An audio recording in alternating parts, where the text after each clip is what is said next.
obrigado a ser profissional. Olha aí.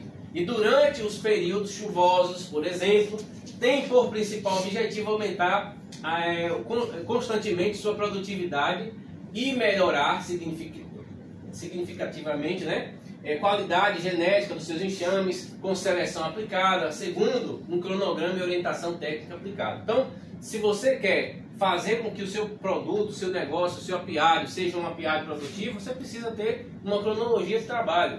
Então, preciso ir 2 vezes no mês, eu preciso ir uma vez na semana. Você precisa estar fazendo esse cronograma, e esse cronograma é você que decide o que é que você quer fazer com essa atividade. Ah, eu quero produzir só 100 kg de mel. Então você faz, você é o apicultor do terceiro exemplo que a gente deu ali.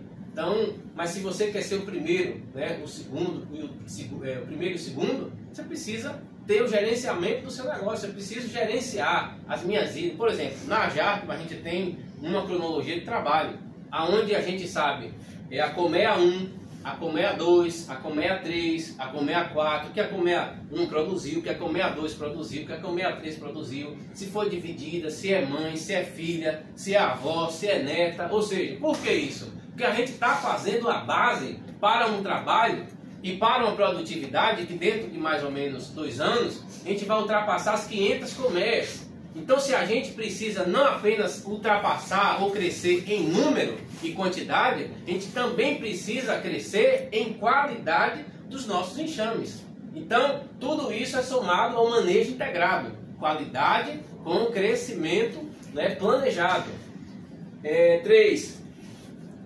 Manejo integrado durante o período seco tem por principal objetivo manter os enxames altamente produtivos, evitando perdas, e além disso, fazer o aproveitamento das floradas sazonais desde o início dos primeiros botões florais. Ou seja, a partir de setembro, do dia 20 de setembro, para nós aqui, né, da nossa Mata Atlântica, a gente já tem que estar pronto, porque a gente já fez um trabalho no período, né, de entre safra, que é o período que não tem mel, mas, né, tem essas floradas sazonais ali, e que você aproveita ou para alimentar ou não as suas colmeias, dependendo do pasto apícola. E nesse período é que você define. Não, essas colmeias aqui precisam entrar com alimentação líquida, precisam entrar com alimentação seca. Então, a gente precisa saber tudo isso nesse período aí, que é no período de maio ao final de agosto, ok? O que é safra no manejo integrado para a apicultura profissional? Safra é o período de início das flores, que ocasiona a entrada de alimento para os enxames de forma contínua, onde fortalece a reserva de muito néctar e, consequentemente, vem a se transformar em muito mel, fortalecendo a devida colheita de safra. Então, esse período aí, né, que é chamado de safra, é o período de manejo, que você fez um manejo adequado, alimentação, né, essa questão da limpeza do apiário, né? Ou seja, você fez um trabalho antes de chegar no período da safra. E quando você chega na safra, nos primeiros botões de flores, as suas abelhas estão ali com toda a energia, um volume de 80 mil abelhas, por exemplo, elas saem para a natureza para defender o néctar, para buscar aquilo. E uma coisa importante, por exemplo, se tem 5 árvores ali, você tem 10 colmeias aqui, 5 colmeias vai se dar bem para aquelas 5 árvores que estão floridas. As outras vão passar necessidade, se não buscar outra árvore. Porque as que vão chegar primeiro vai dizer, isso aqui é meu. E daqui ninguém? Mentira. Ela se mata, mas não deixa as outras tomarem o seu néctar. Vocês estão entendendo? Ou seja, a abelha dá vida para que aquele momento de safra seja o melhor momento da vida delas. Então, no litoral norte da Bahia, as floradas elas ocorrem no período mais seco, onde se inicia o período da primavera, a partir do meado de setembro de cada ano, onde vai sua safra, né, até final de dezembro. Em 2022 foi um pouco complexo nossa produção, sendo um pouco atípica por conta do clima. Choveu durante todos os meses, medindo um ciclo aí comum das flores, onde chuva termina lavando todos os néctares, já que não houve em setembro e março 30 dias de sol, né? Isso abortou o planejamento de maior produção de mel de 2022. E isso na Jactuba, porque a gente teve isso. E essas anotações, porque nesse ano de 2021 não teve 30 dias de sol. Entendeu? Não sei se vocês lembram, mas não teve.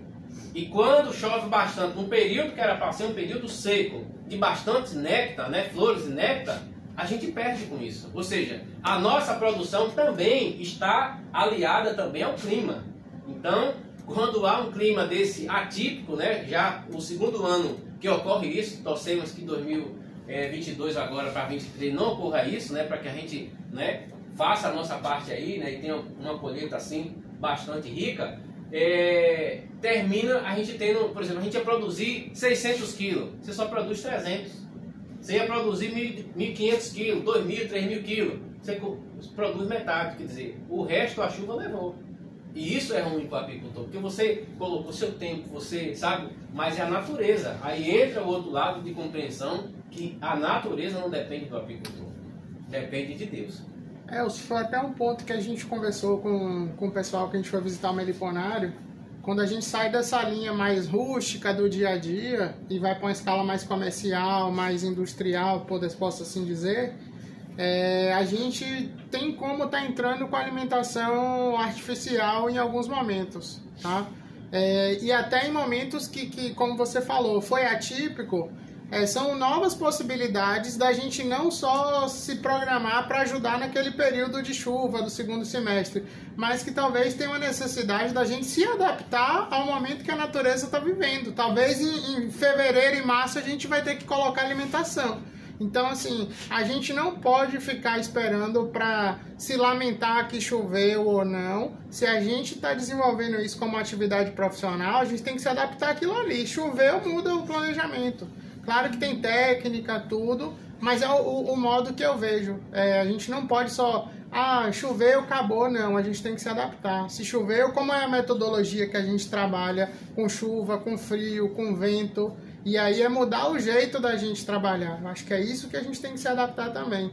Porque de agora em diante, mudança climática é o que mais vai ter. Se a gente se prender que agosto, setembro, julho é mês de chuva, isso era 20 anos atrás, há 10. Agora a gente não sabe nem mais quando é verão, quando é inverno, e no verão tá chovendo, então a gente tem que mudar um pouquinho dessa concepção da gente, tá? Isso foi algo que o rapaz falou com a gente e algo que eu mudei um pouquinho, tá? A gente conversa muito com o Edmilson, não sei quando não precisa, a gente está tratando as abelhas de forma diferente, a gente tem que dar suporte. É bombom de pólen dentro da caixa, é alimentação dentro e fora.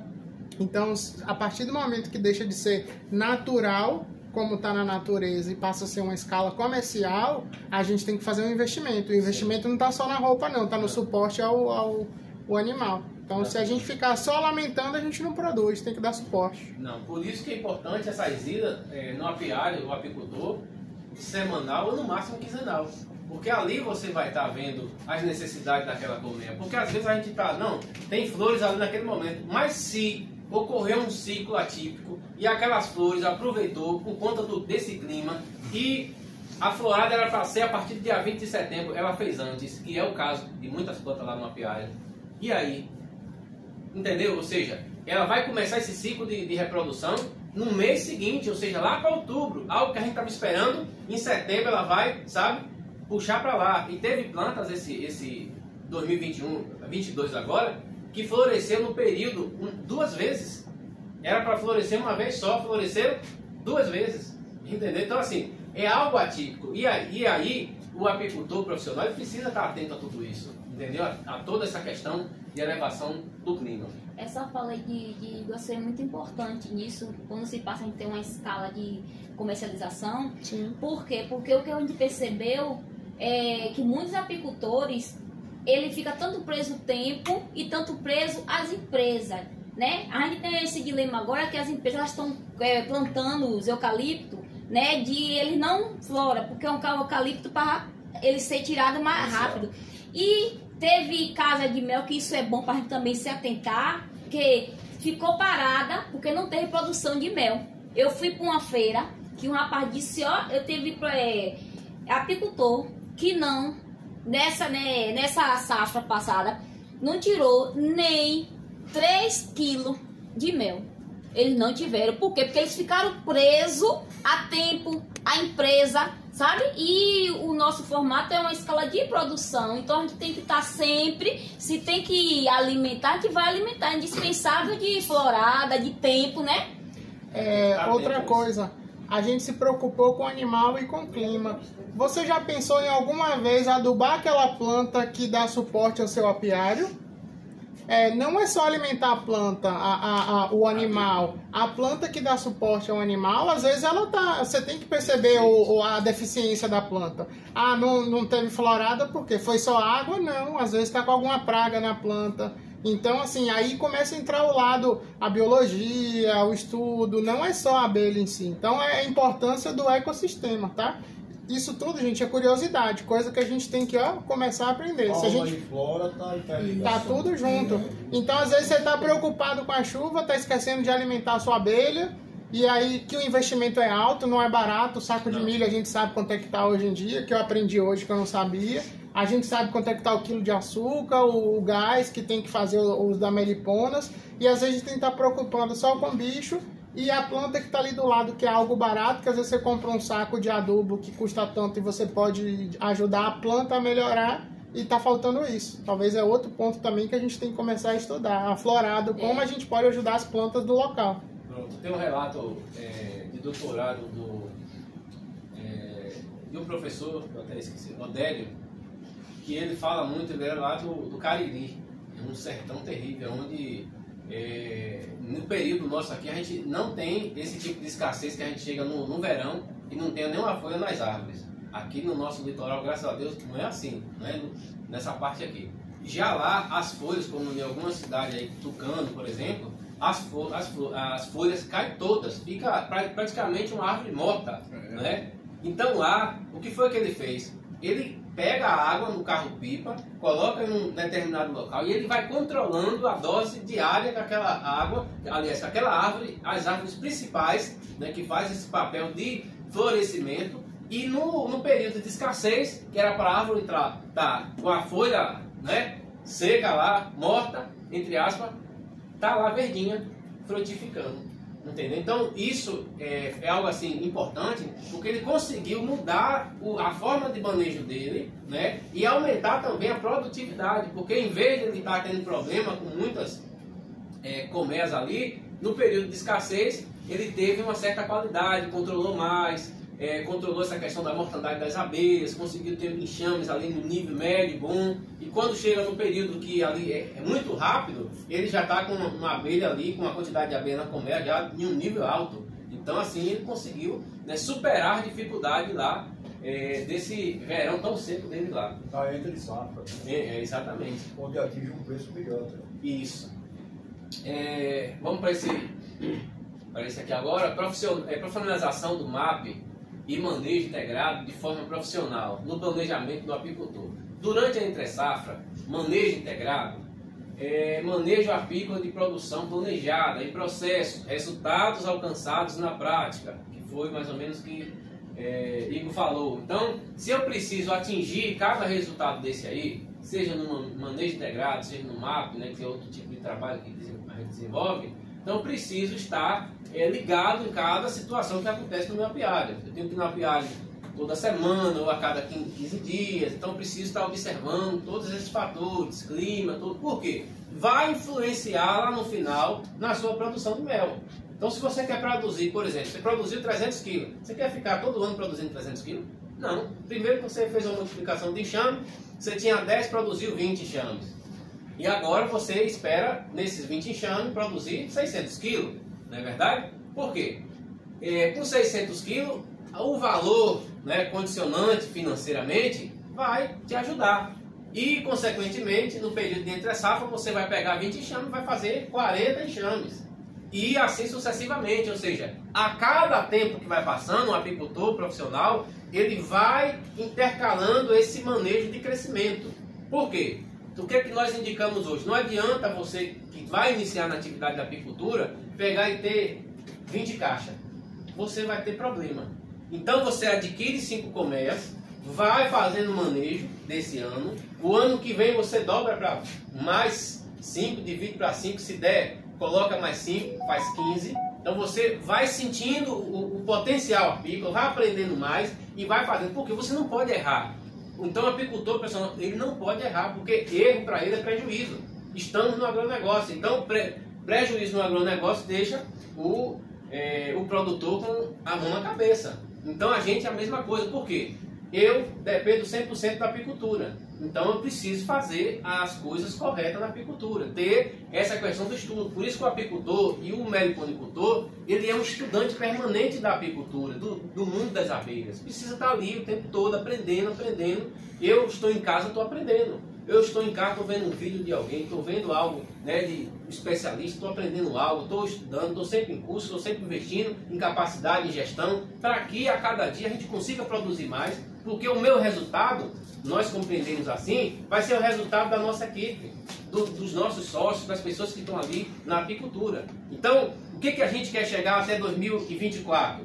Que a nossa média de produção ultrapasse os 600 quilos cada apicultor do nosso trabalho. Ou seja, a gente quer produzir até 2024 uma média de quase 38 mil quilos de mel aqui na nossa região. Então a gente quer alcançar o primeiro milhão. Então se a gente quer alcançar o primeiro milhão, a gente precisa fazer as coisas de forma correta, organizada, planejada, para que algo saia tudo certinho. É a manutenção dos enxames, inclusive divisão, para ampliar o número de colmeias, usando métodos e sendo acompanhado por um técnico. Importantíssimo. A gente acha que a gente faz tudo sozinho. A gente não faz. A gente precisa estar sendo acompanhado. Para vocês terem ideia, a gente ganhou agora um acompanhamento técnico do Sebrae durante 2 anos, só no processo de gestão, né, de apiário. Então você imagine, vai ainda mais potencializar a nossa formação, o nosso conhecimento, vamos trocar experiência e com certeza o resultado disso vai ser o quê? Crescimento. Entendeu? Então vamos crescer ainda mais. Mas a gente poderia dizer, não, a gente já faz o nosso manejo assim, porque eu sei assim. Não, a gente nunca sabe nada. Alguém vem, olha isso aqui, você não sabia, pô. Sabe? Você aprendeu aqui. Alguém vem e fala outra coisinha, você olhou ali, deu certo, funcionou. Porque a apicultura, eu não sei bem falar, não falar sobre isso na meliponicultura, mas a apicultura é muito do local do seu apiário. A gente tem 2 apiários próximos um do outro. Um está a distância de um para o outro são 6 quilômetros. 6 quilômetros. Por exemplo, nesse primeiro está uma seca terrível. Não tem nada. Nesse outro, 6 quilômetros depois, a gente precisa alimentar. Caramba, mas está no mesmo litoral de 6 quilômetros de um para o outro. E aí? Vocês estão entendendo? Então é muito a questão do manejo que você vai fazer. Evitar perdas de enxame aplicando métodos profissionais de manejo, que é isso que eu estou citando aqui. Aproveitar as floradas fora de época, por exemplo, nesse momento, no segundo apiário, que fica a 6 km do outro, está tendo florada, né, de um cipó parecido com cipó-uva, que está florescendo lá e as bichinhas estão jogando tudo. É aproveitar as floradas fora de época de algumas frutíferas, a exemplo do velame do campo, muitos de vocês sabem, sabiá, que é riquíssimo, é quase 65% aí de proteínas, né? E a gente vê que floresce o ano todo. Moringa também você pode plantar, é uma opção, entre outros. Manejo e preparação dos enxames para a safra, isto implica na alimentação proteica com o promotor hélio. Promotor hélio, pessoal, é o xarope que a gente desenvolve com um produto, como as abelhas, por exemplo, você cria galinha, você sempre está dando, por exemplo, na galinha, você dá remédio de verme, dá ou não dá? Você dá vitaminas. Então, na abelha, a gente também costuma, nesse período de entre safra, fortalecer as nossas abelhas.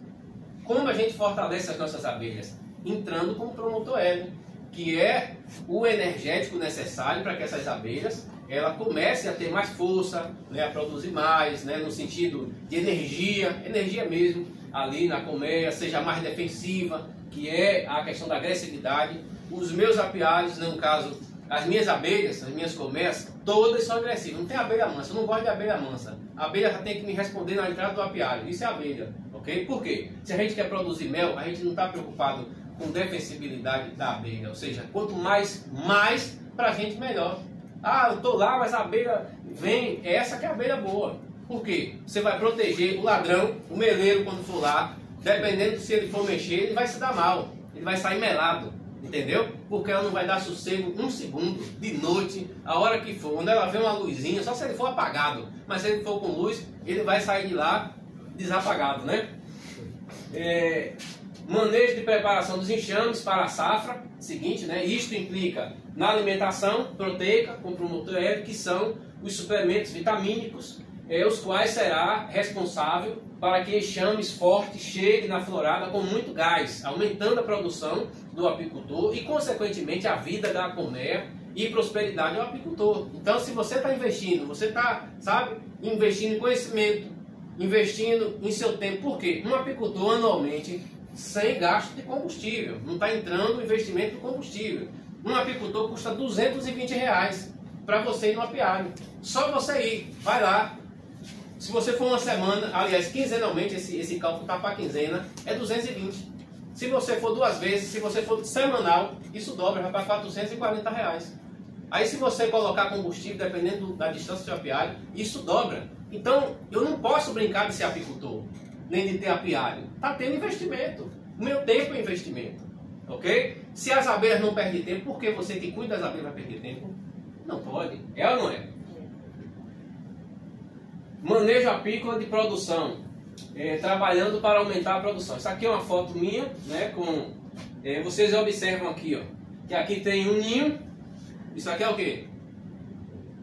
Um sobre ninho e mais outro sobre ninho. Aí vocês observam, ó, isso aqui tudo é abelha.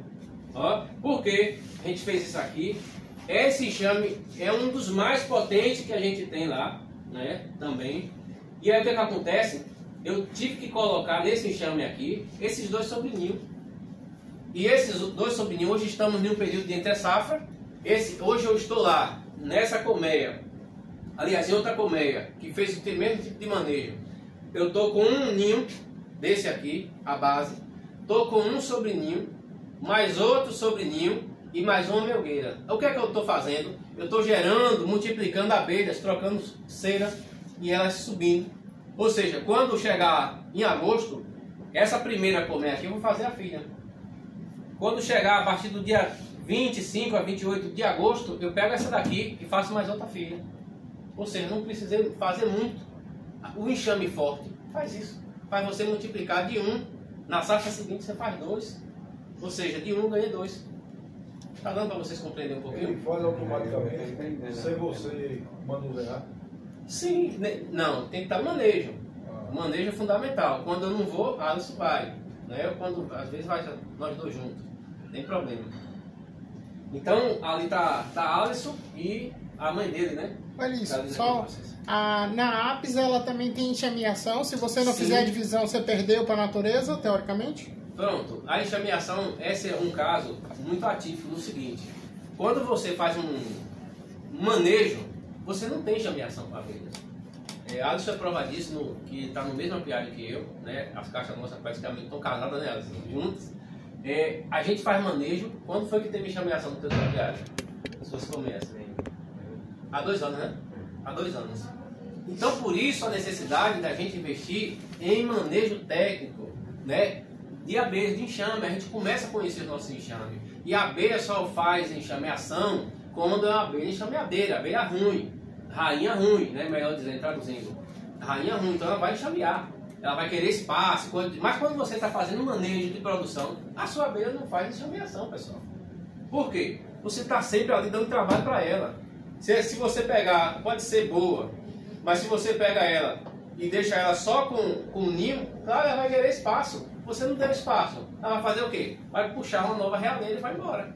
Entendeu? Você sente que a abelha tem potencial, então você vai dando trabalho para ela. Lá a gente está nesse mesmo sistema aqui, ó. Em um só desse enxame a gente está com um ninho, mais outro desse, mais outro e mais uma melgueira dessa. Está lá. Ok? Por quê? Num período desse difícil, a abelha está lá, um volume que dá 3 enxames de vez. Eu acho que nossa maior dificuldade foi no início, não foi de enxameação por falta de melgueira. Isso. Né? Foi a que a gente mais teve essa dificuldade. Mas hoje a gente não tem mais tanta essa dificuldade, né? A gente também tem. Foi o quê? Daí 2009, 2010 foram adquiridas as colmeias? 2000. Eu não sei dizer, Porque quando eu entrei na empresa já tinha essa... Já tem uns 10 anos que as matrizes da gente foram compradas. E a gente não tinha esse aprofundamento. Então, o Eric até brinca aí que a gente já povoou de Uruçu aí esse litoral norte todo, porque essas 20 colmeias aí, elas nunca foram multiplicadas, manuseadas. E de 6 meses para cá, 4 meses, que de fato a gente começou isso. Então, o Eric brinca que a gente já povoou, já tá quase saindo de extinção aí por causa da gente aí no litoral. Então, tinha colmeias com 4, 5, 6 andares. Que não é o ideal. Se Exato. Você faz o manejo correto, você sabe a quantidade de andares que pode ter, o que é o correto. E é aquilo que eu estava falando contigo lá, que a gente estava conversando ali. Se eu preciso definir, mesmo que seja abelha, a Arnaldo vai falar acho, um pouco sobre isso, mas se você tem abelha e você quer fazer que ela produza mel, é um manejo. Se eu quero produzir abelhas enxames para venda ou coisa do tipo, ou para multiplicar o meu plantel para o ano que vem eu produzir mel, aí você é outro tipo de manejo, ok? Então, manejos e manejos.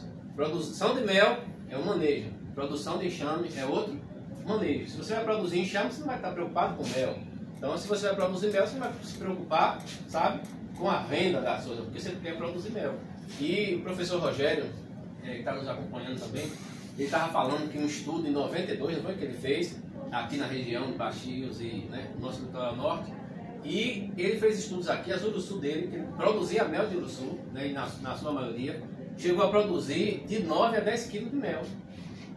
Ok?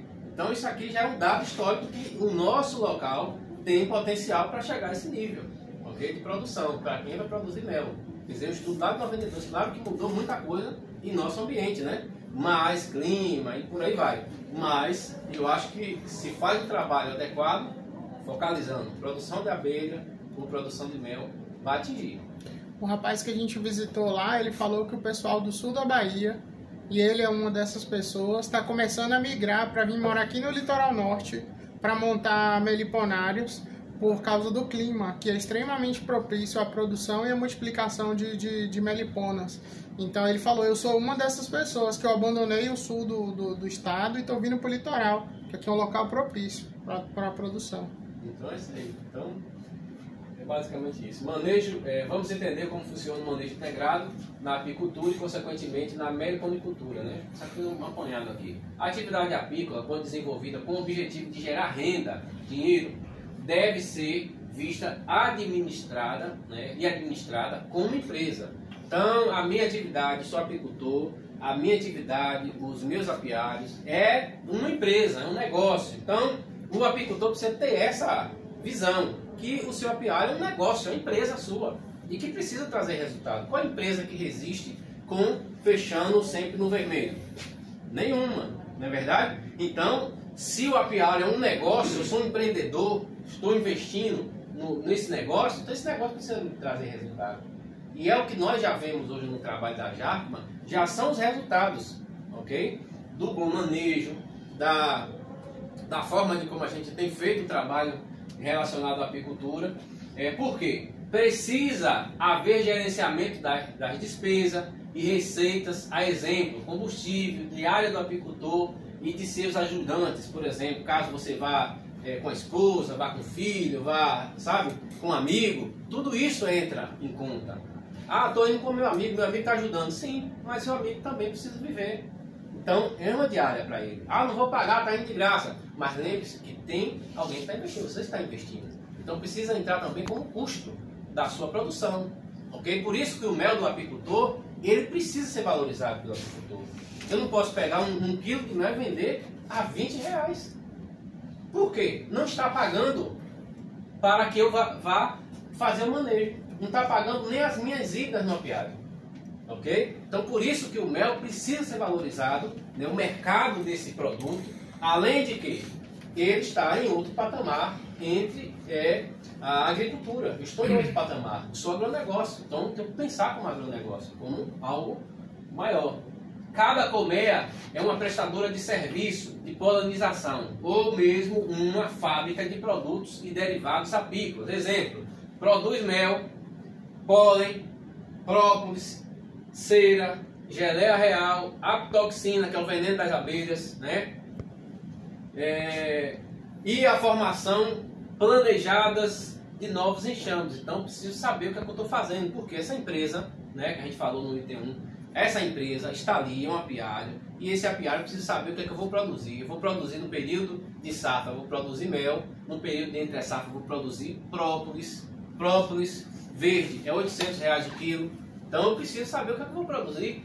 Então, num período eu produzo mel, no outro período eu produzo própolis. Ok? Eu quero produzir pólen também, estou numa área bacana, né, que dá bastante resultado. Então, eu preciso também saber se vou separar comércio também para produção de pólen. Então, o apicultor é que define isso. O apicultor é quem diz o que quer ganhar. Por exemplo, se você tem chance de produzir, calcula aí, né, por favor, 1.200 kg de mel nessa safra de 2022. Esses 1.200 kg de mel, eu vou vender ele, vamos colocar R$60 o quilo, consumidor final, tem mercado, fracionado. 60? Isso, R$60 o quilo. Quanto é que vai dar aí? R$72 mil, 1.200 kg de mel. Então, compensa você melhorar as suas abelhas, ter o controle genético das suas abelhas, conhecer as suas abelhas, ter matrizes de qualidade, para a partir daí você formar um plantel produtivo, um plantel que vai fazer você sair da situação que você se encontrava. Porque, por exemplo, eu tenho trabalhado esse processo desde final de 2019 a 2020. A gente vem criando, junto com o Alisson aí, um plantel de primeira qualidade. As nossas abelhas, como é a nossa, produziu média por caixa, sabe? Porque a gente terminou o manejo atrasado, produziu uma média de quase 55 kg de mel. Isso é um exemplo raro. A gente teve melgueiras, isso aqui, ó, uma dessas aqui, a gente teve quadros desses de 3 kg que Janete pesou. 3 kg de mel. Por que isso? Melhoramento. É a gente conhecer o que a gente tem. É igual a galinha, o galo de raça. Você precisa saber o galo que tu tem, que vai enfrentar o galo dele.